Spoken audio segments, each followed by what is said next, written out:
we went to the marriage retreat, except for the Oscar. It was really good, really good. You didn't go, Brother Craig? I guess he's got it all together. I'm married long enough, sister. And I ain't getting divorced this time.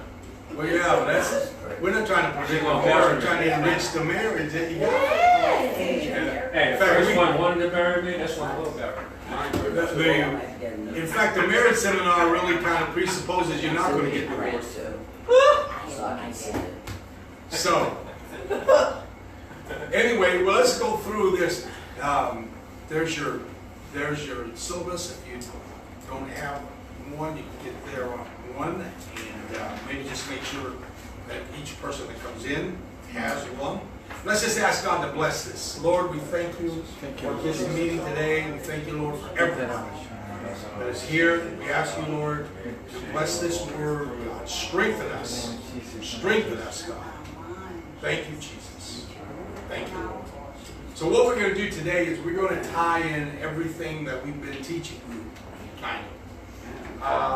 Because I've found that after learning about self-talk and understanding the use of self-talk, which we've gone through it, you know, people will fall into one of three general categories.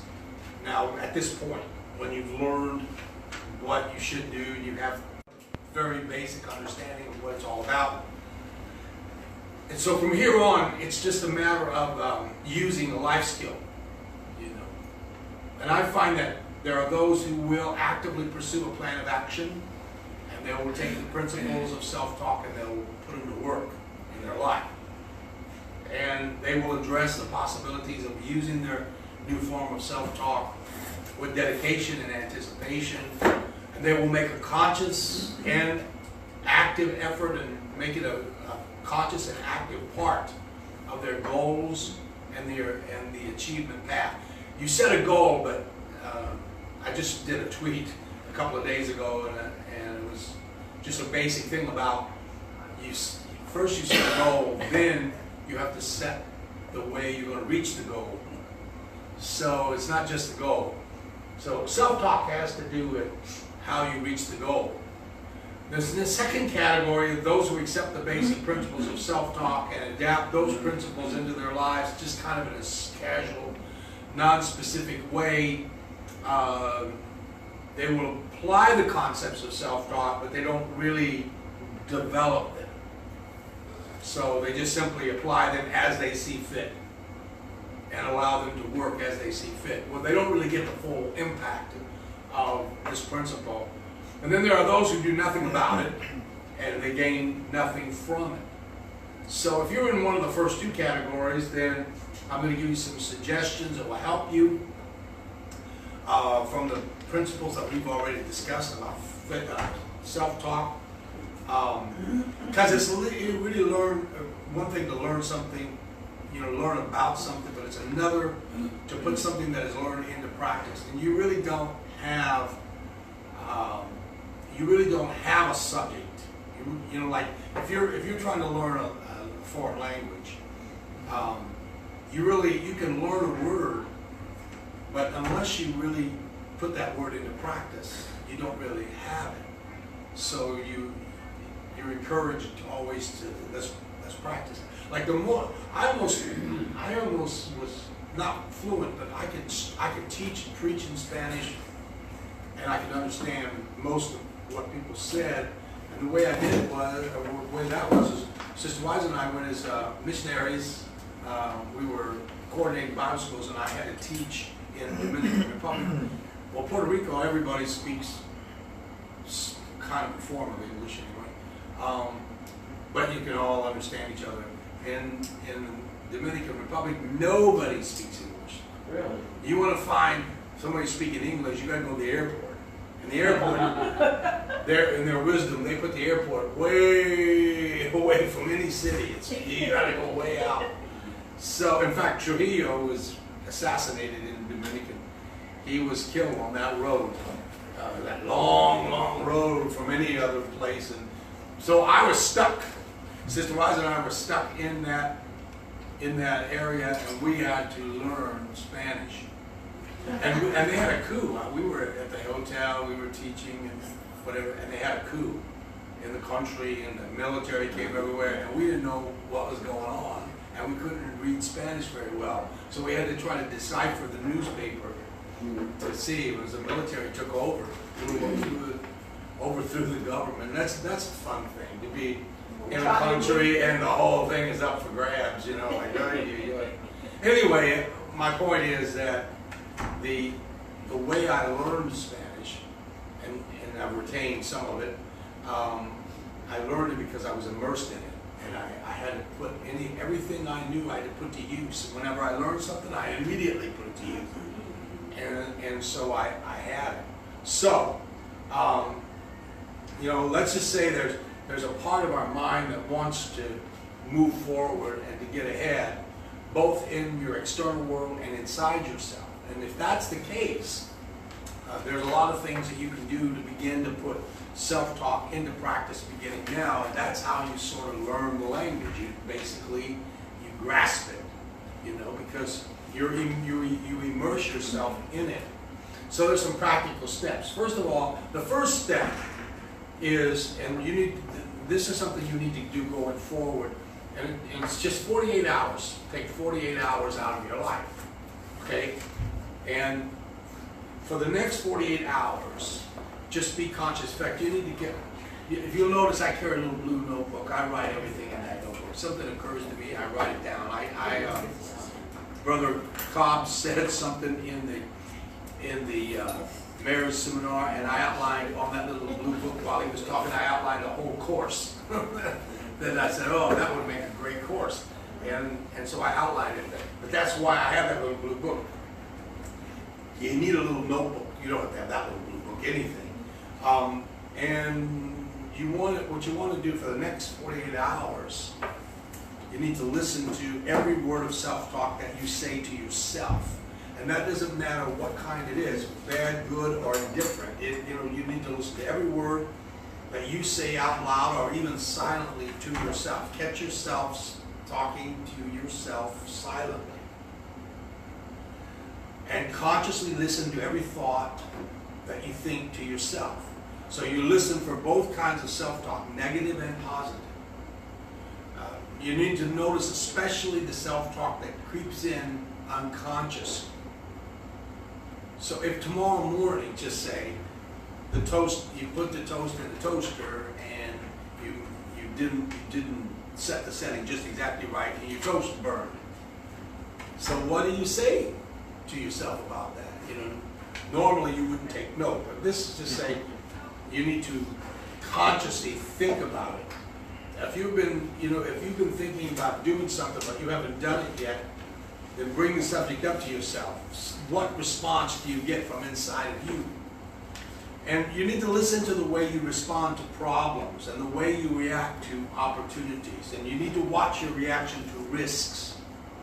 So is your old self-talk keeping you in the corners or the shadows, or are you standing up and standing tall? Do you stand up for yourself with yourself?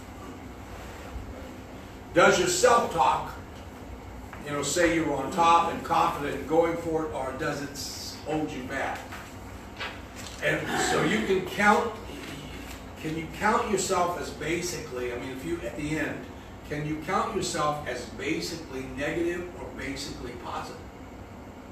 And most important of all, you need to be honest. I'd say this over and over.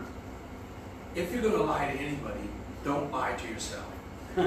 You can't lie to God, because God knows everything.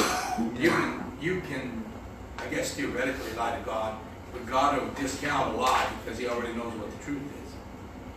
But you can lie to yourself. And so, you need to be honest. Yes, I am negative. I have negative self-talk, or yes, I have positive self-talk. I'm a negative person or a positive person. So you need to listen to what you say when you talk to yourself. So even if you over the 48 hours, and people look at you like, where are you? Or you just zoned out. When don't, let them talk, because you're in an experiment. You just tell them, I am doing a master experiment. Leave me alone. So, And then you need to listen to the self-talk of other people. You know, that same period, the self-talk, the self-speak of others, especially the self-talk of your own family members, your close friends, and your associates at work. So you need to listen to everything they say about themselves.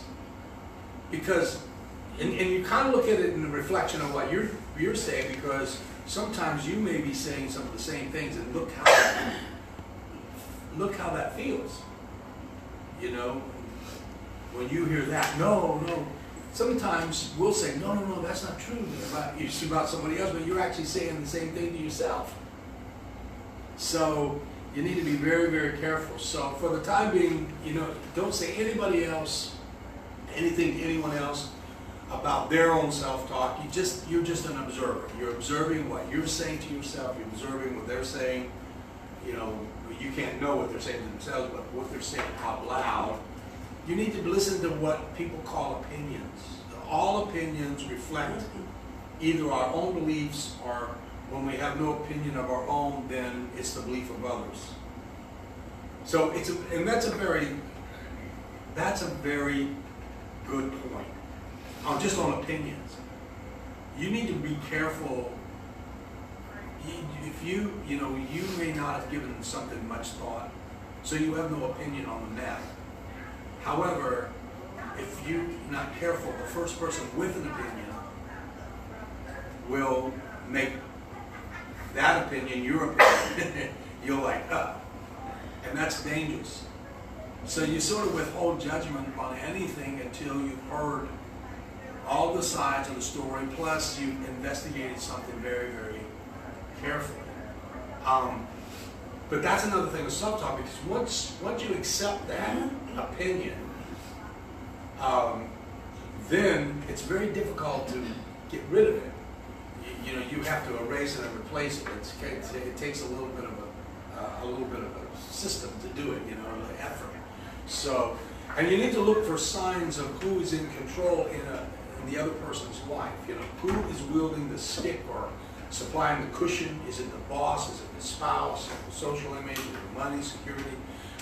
In the marriage seminar, we were talking about how a divorce can take place, and in the discussions, and I can't remember who said it. Might have been Brother Cobb, Dr. Cobb, but it might have been somebody in the thing. But he said that the divorce happened because the man said, "I didn't know when I married my wife that I was also marrying her mother."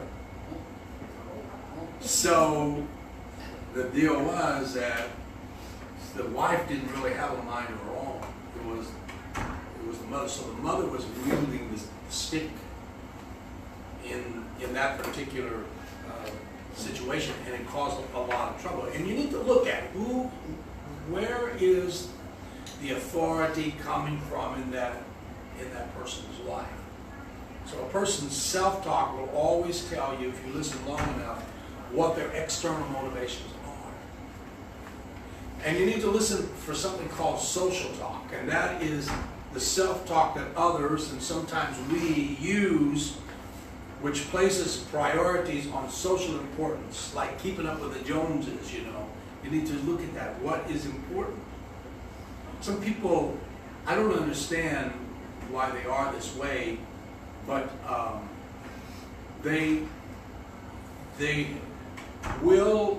their priorities are so out of whack, they will spend a lot of money on things that are just status. They're things they really can't afford. It's like have a brand new Cadillac, fully loaded in front of a house that's about to fall down. But it's just, I've got a car. When I go driving, when I go driving, people say, I'm somebody, I'm in this nice fancy car. But if they really thought about it, we'd see that, but status drives it. But if they thought about it, the car, the moment you drive it off the lot, you lose $1,000. Or more. On depreciation or more. Yeah, a house is value. But a house has value, and so if you put your time and effort into the house. That's what my dad is in. Yeah, but people who are motivated by externals. You know, some people like clothes. They would rather not eat, but they're gonna, you know, they're gonna have nice clothes.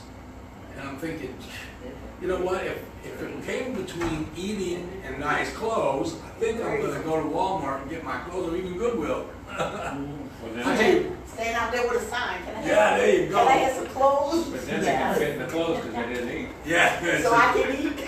yeah. And I tell you what, Goodwill's good. You eat too much, you can't fit the Yeah. clothes. Oh, that's all right. It's the fact that it's what you need to look at very closely at what drives people. You know what motivates. It's easy to see if you observe. It's like Yogi Berra said. You can see a lot of things by just looking. But anyway, if you look at it, I mean, he's kind of right in a roundabout way that you will observe who's driving them, what forces in their life. You know, that's a lot of troubles in marriage. It's a lot of trouble in people's lives. It's even a lot of trouble in churches.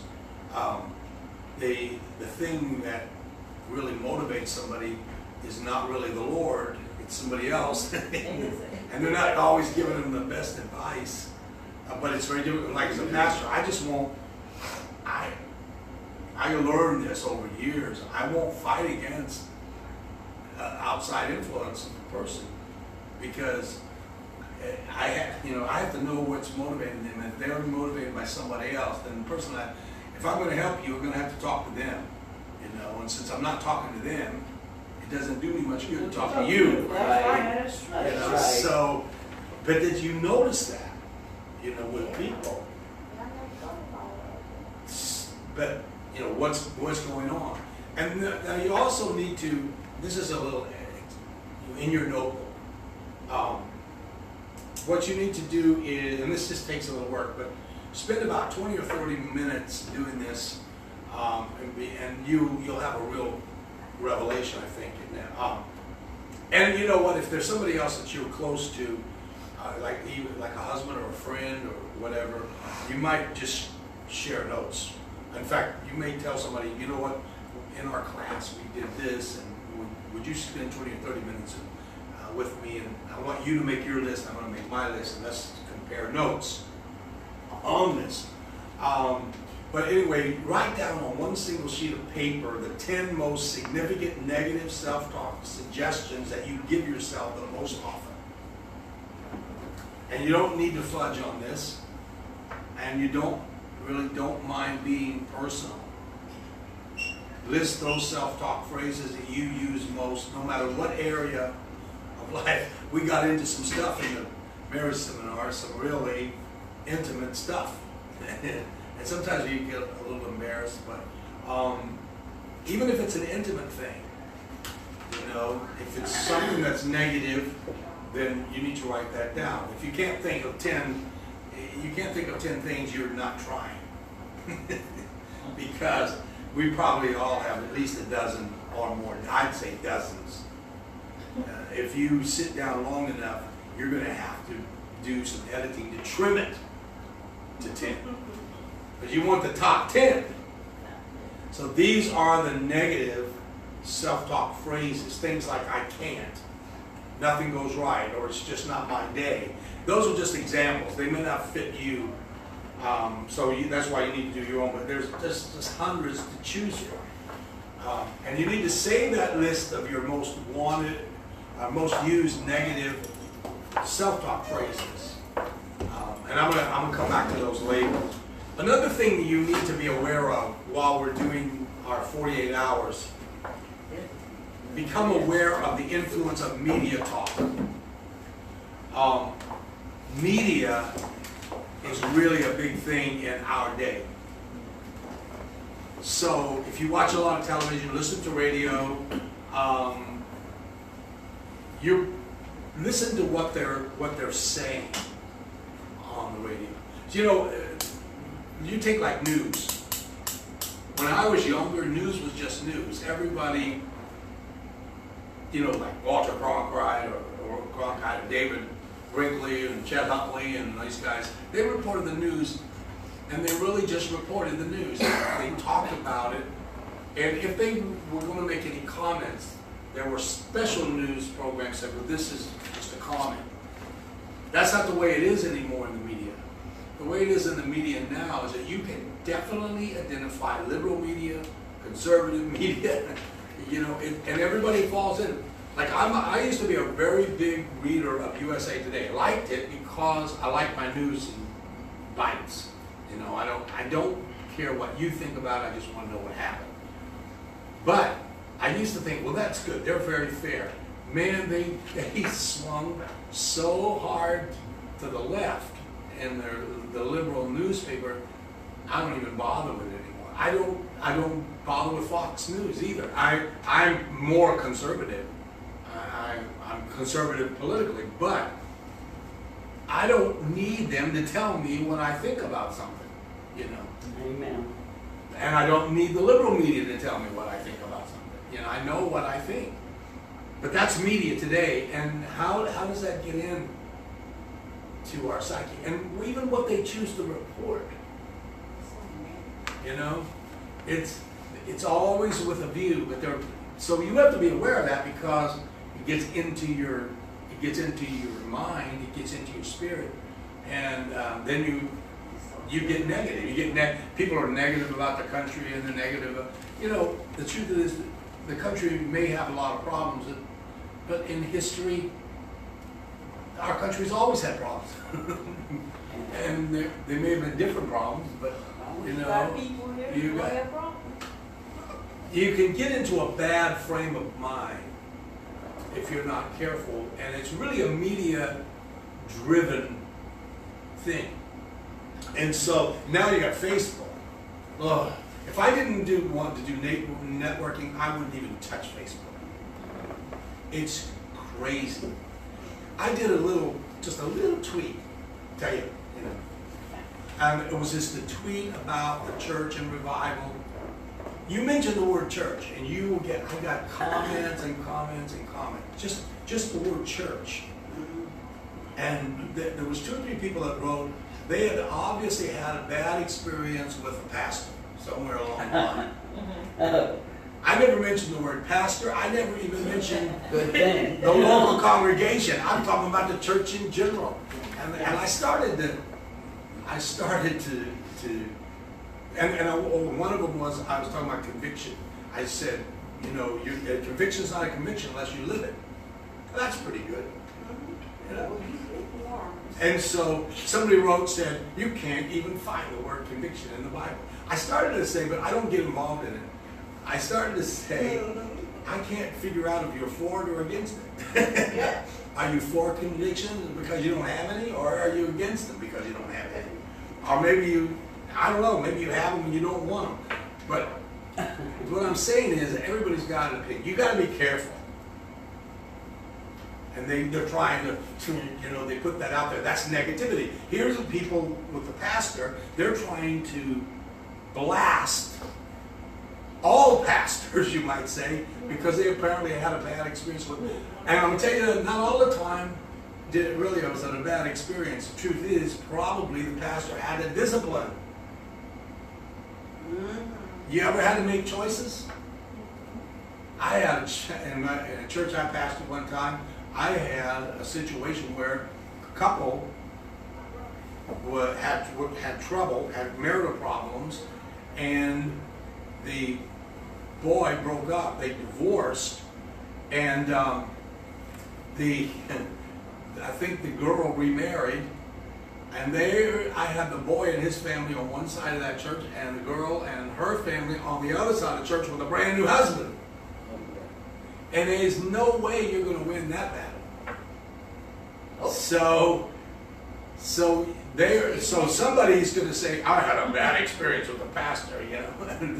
The truth is, Solomon, he had that trick one time to say, I'm going to divide the baby. But how many times did that really work? Anyway, I'm not Solomon. So anyway, what I'm saying is, you got to be careful about media. You got to be careful about Facebook. And just because it's on Facebook doesn't mean that it's even true.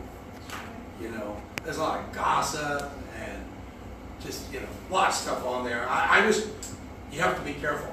But your greatest responsibility is that the more aware you become of all persuasions and conditioning which go on in your life, the easier it is for you to recognize them for what they are and then do something about them. And it's a healthy idea to stop now and then, just, you know, every once in a while, and ask yourself the question, and this is the thing.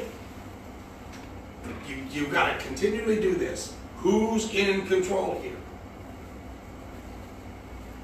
Yeah, okay, this person is obviously trying to sell me something, tell me something, persuade me about something, or the media is trying to do this, or other ideas are out there, or even, you know, is it in my spirit, and now I've got a negative attitude, and you have to stop and say, wait a minute, who's in control? I have got to take some stock. Am I in control or am I not in control? Now, God is ultimately in control, but that's another whole matter. You know, the people who get into these situations, they don't let God control.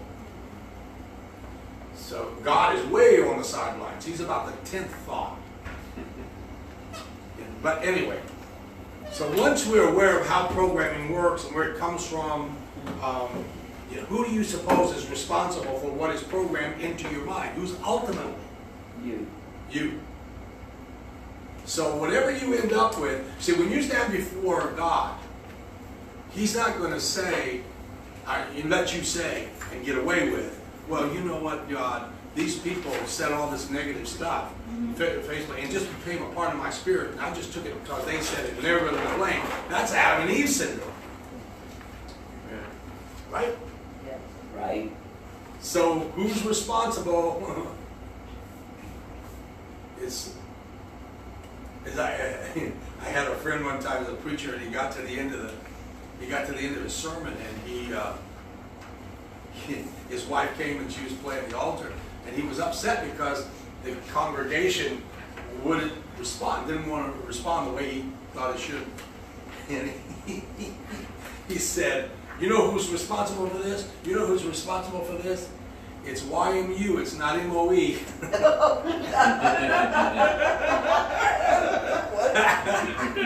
Well, guess what? His wife went boom around the bed. She cracked up and everybody started laughing. That's not the best effect for an altar call either. But anyway, it's not YMU, it's MOE. Right? So we have to realize our responsibility. You understand that, right? And that's what the whole book is based on, the whole Bible. Personal responsibility. That's what God said. Everybody is held accountable for their own life. That's right. Yeah. So you gotta make sure everything's right in your life.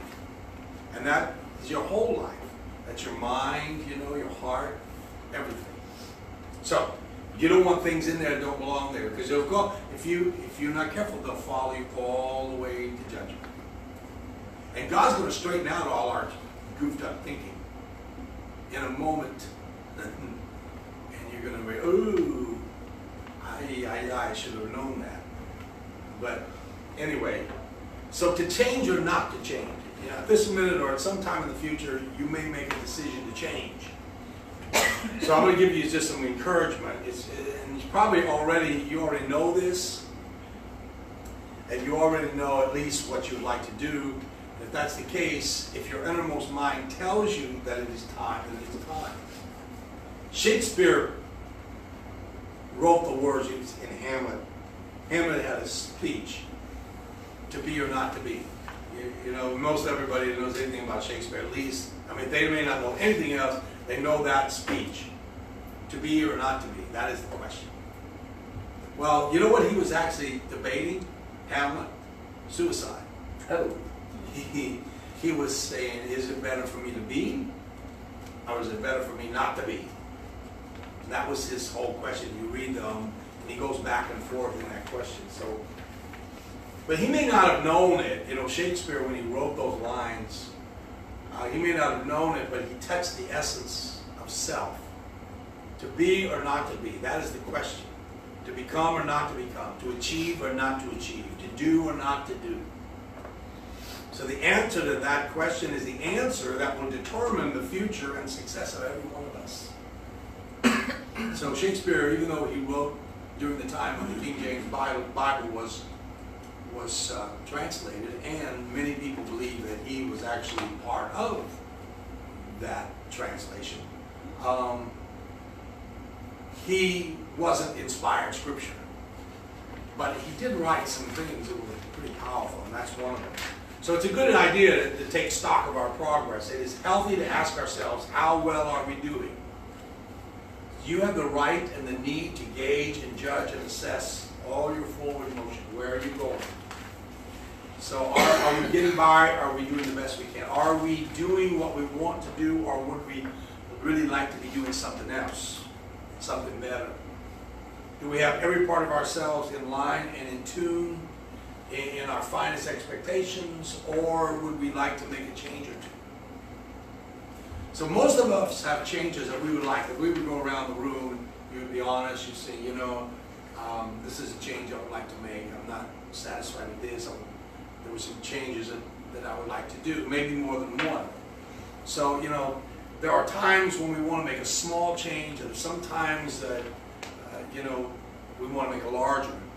A small change that would make us just do something a little bit different or deal with something in a better way than we've dealt with it in the past. But there are other times when, you know, these are big changes, sweeping changes. Out with the old, in with the new. And if making life work is as simple as making a few changes, then why don't we do it? But it is really kind of that simple, but it does take work. So would you like to make a change? You know, that's the question. So I've known people who wanted nothing more than to fix a problem at home or at work, or they wanted to change some small thing about their lives or in their lives that would help them grow and make life a little easier and make them a little happier. So I've also known people who were fed up with everything. They wanted to change their lives in a major way. Different jobs, new husband, new wife. You know, sell out, move to another state. They wanted to do whatever it would take to change their lives and change their futures. And I've known people who tried to change their lives by changing their homes, and changing their cars, and changing their careers. But why won't that work?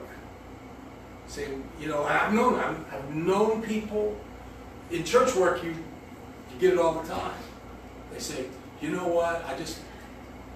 I feel like I just gotta have a change, and they're off to another state, another church. Well, why doesn't it work? And a lot of those people, you know, you can't talk them out of it, so you don't need to try. Forget it. That's another thing.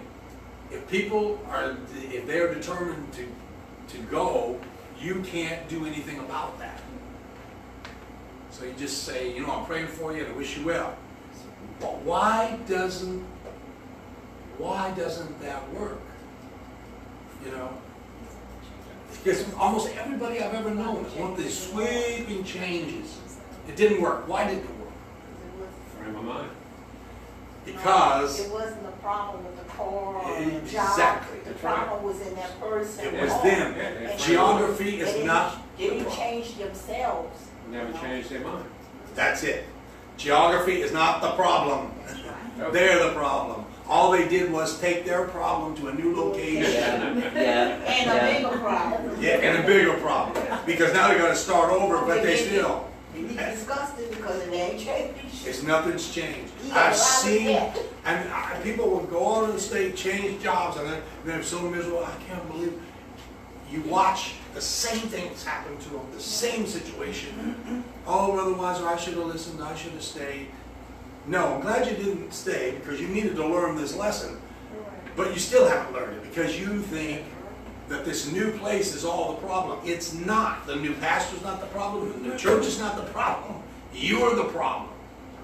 And it's in your spirit. It's in your mind. It's in your psyche. So you have to make some changes in your life. You have to change you. Contentment doesn't come from a place. It's something within you. So if you want to make an important change in our beliefs, our attitudes, our emotions, our behavior, you know, actions, we want different results, We need at the outset to decide who's in command. That's the first thing. Who's in command? It's a false assumption. Well, I believe that this bad situation that I'm in, and you built it up in your mind, you're all negative and blah, blah, blah. That's the thing. If I didn't have that, then everything would be fine. No, you have to decide, am I in control of my own spirit? Then, if you are, no matter where you are, you can be content. I'm not saying God doesn't put on people's heart that they need to do something else. I'm not saying that, but I'm just saying to change for change's sake is not right, and it will never lead to anything good. So, how would you identify the changes that are happening in your life? So are they the result of accident, destiny, circumstances, or personal decision? Change occurs either as a result of something outside of you that happens to you, or as a result of something within yourself that causes the change to take place. So there's external influences, things people do to you, they say to you. There's usually external, in external influences, it's not really all that traumatic usually, and the changes are more subtle. Sometimes it can be sort of traumatic, but external influences are something that you need to consider. But most of the time, the problem is not external, the problem is internal. So, let me tell you something that when we get into attitude, I have a lot of material in there on choice. And when God created man and woman, He gave them ultimate choice. Everything He ever creates, He gives choice. But it goes deeper than just choice. You say, oh, choice, that means if somebody asks me a question, I have a choice, whether it's yes or no. I have a question whether it's right or wrong. I have a choice. No, it's even deeper than that. What God says is, I'm God. I want to reveal myself to you, but there's a provision, and I can't even explain this to you theologically the way it really is, because it's too deep for me. But I'm going to tell you that what God is saying is, I want to reveal myself to you, and I'm not giving you any hints. You have to choose to seek. You look at Jesus, He never told them anything. If I was a disciple, I would have been frustrated beyond belief. He never gave them any information. But you look at the logic of it. Like when He went to the cross, I've been teaching on Wednesday night. He went to the cross. They had no idea. They couldn't even conceive of it. But He was telling them, He did give them hints. He was telling them these things they didn't know. The thief on the cross picked it up immediately. He said, oh, I see this. But they didn't see it at all, and they didn't understand it until Jesus Christ resurrected from the dead. What the Lord is saying is, you have a choice. You can seek me. You can seek my face. You can seek to know me. But you're going to have to do that. And in the end, I'm going to save those people that know me and that I know. Because He's going to say, He said, depart from me, I never what? I never knew you.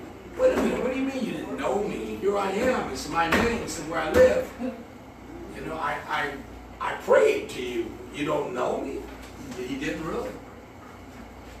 Because they never took the time to know Him. So what I'm saying is, on this level, when you come back, you have to understand that choice permeates everything with God. Everything. So He's not making your choices for you.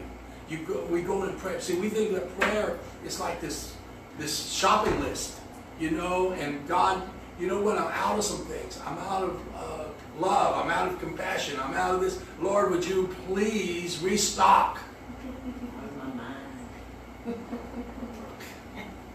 But God says, I'm not going to do that. That is not what prayer is about. In fact, when you look at the Lord's Prayer, he didn't even get to petitions till way over in the prayer. He started it with praise and he ended it with praise. And he said, this is the outline for how to pray. All of basically, that's a whole study in choice, you know. So in the situation, you choose how you're going to go through these things. When a problem comes, how am I going to react? It's your choice. But then God says on the other side of that, you're responsible and accountable for your choices. So you got to get it right. Right? So anyway, I know I got kind of carried away here, but I think the whole solution to the deal is you really need to understand what you're saying to yourself and the external things that are said to you, how it affects you, and you need to understand that you are in control because God has given you the ultimate, the absolute power of choice.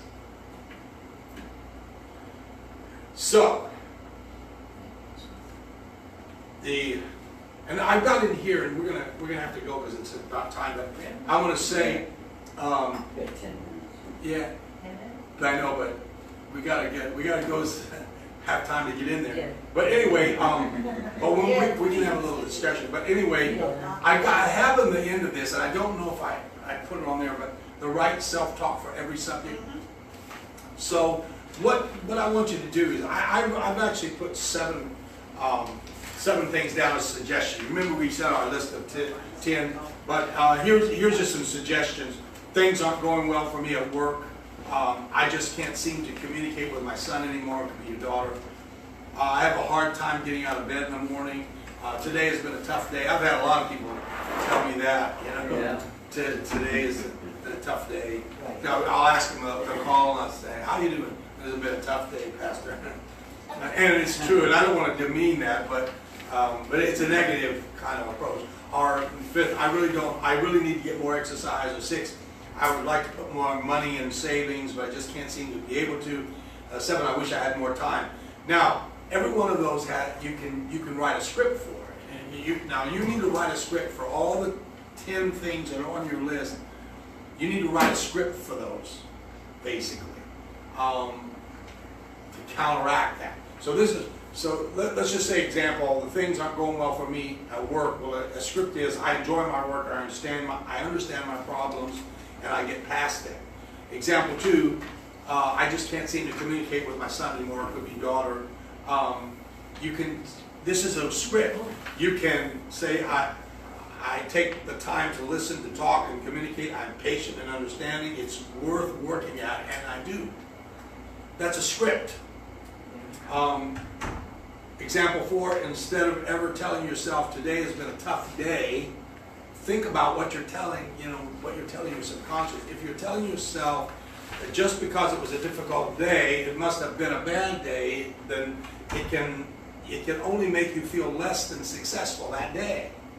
But the truth is that you can say, you know what, you can reshape that, and this is it. You kind of reframe it. You know, if you take our training for Life Catalyst, I teach a lot about framing and reframing. And you can reframe anything. And you reframe that and say, today was fine, I feel good about myself, and tomorrow will be even better. That's a script. Example 5, I really need to get more exercise. Now, even if you're not exercising, if you start telling yourself, I exercise every day, and you need to put some more supporting phrases in there. I exercise every day, it's good for my heart, it's good for my body, it's good for my mind. I do it. Even if you don't do it right now, just by saying, I do it, you will do it. You'll live up to it. And then example 6, I'd like to put more money into savings, but I just don't seem to be able to. That's the kind of money self-talk that a lot of us have used. But what we need to say is, I am good at earning what I need and more. I'm good at saving money. Every month without fail, I put something aside each week, each month, each year. I become more financially secure. you talk to yourself, even if you're not doing it.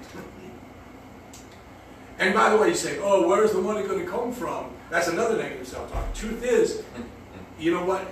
I'm going to tell you, my granddaughter just started tithing. She never tithed. We give her money all the time, and we always tell her, you need to tithe your money, you know, and all that. She started tithing. Well, she was struggling. Remember, I don't think I've even told you, she was struggling with her school. She said, I don't know. I'm not, they're taking away my scholarship because she missed a grade by 1/10 of a point. Well, she started tithing anyway, you know, okay, well, I'm a tithe. And you know what happened was, they told her, no, we're not taking away your scholarship. They gave her her scholarship. Thank you, Jesus. And so she was excited. So my wife and I were making the point. Right. Tithe and it's the truth. Don't keep, you know, don't rob God and expect to be financially secure.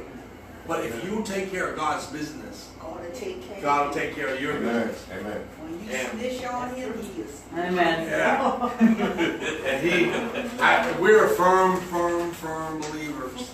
But don't put a quarter in the collection box and think you're going to get a BMD in there, please. I'm gonna get this you up, baby. Everybody got that in their mind. I'm going to give a quarter, no more than a quarter. Yeah, that's right. Get a BMW. Don't be, you know, I'll tell you, I'll tell you, another one was, I wish I had more time, and you can say, I make time, I take time whenever I need to do it. But let me tell you something about that. There was a pastor one time, a man came to him, and he said, you know, the pastor said, I don't want to tithe anymore. And the pastor said, well, why? He said, well, you know, he said, when I started tithing, he said, I was making like $100 a week. He said, I was $10, you know. And he said, over the years, you know, I started making money. He said, right now, he says, I make a lot of money. He said, I make a 7-figure salary. He said, I have my own business. I make 7 figures. And he said, that's too much money to tithe. And the pastor said, you're right. He said, tell you what. He said, let's meet. He said, I'm going to pray because I know it's really a lot of money. So I'm going to pray that God will move you back to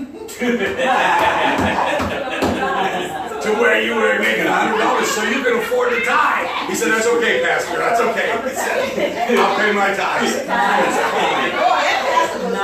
Yeah, he was wise. So that's when I think about God, you know, said, oh, there's a lot of money. And God said, he can tell us, look, I'll move back. I'll move you back to where you were before. But he said, if you keep faithful with God, you know, the financial end, he'll stay faithful to you. He will. Sometimes it's hard to tithe. Yes. We just learned. You better, you know, we have a business. We have two businesses actually in Life Catalyst, 2 different areas of it. And it's sometimes, you know, you say, because we've got places for this money to go. But we learned, first thing you do, and you don't take your expense. Now, well, that was us. I'm not talking about you. You don't take your expenses out. We just, what came in, we tithed on first. And we pay, and we say, God, the expenses are on us. Because we wouldn't have the money to pay the expenses, it wasn't for you anyway. So we didn't say, oh, I'm going to tithe on the net after I take all the expenses out and all that. We just said, whatever came in, I tithe. Now, I'm not saying it's wrong to do it the other way. That was just a commitment that we made, but we just decided, first thing that happens, we tithe. And then the rest of them let the chips fall. We never missed a mortgage payment or a car payment. We never missed anything. You know, we always had money in the bank, and it always came through.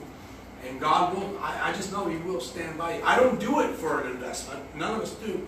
But He just will do that. Yes. I'm surprised nobody teaches on the penalty if you use tithe that you set aside and didn't pay it.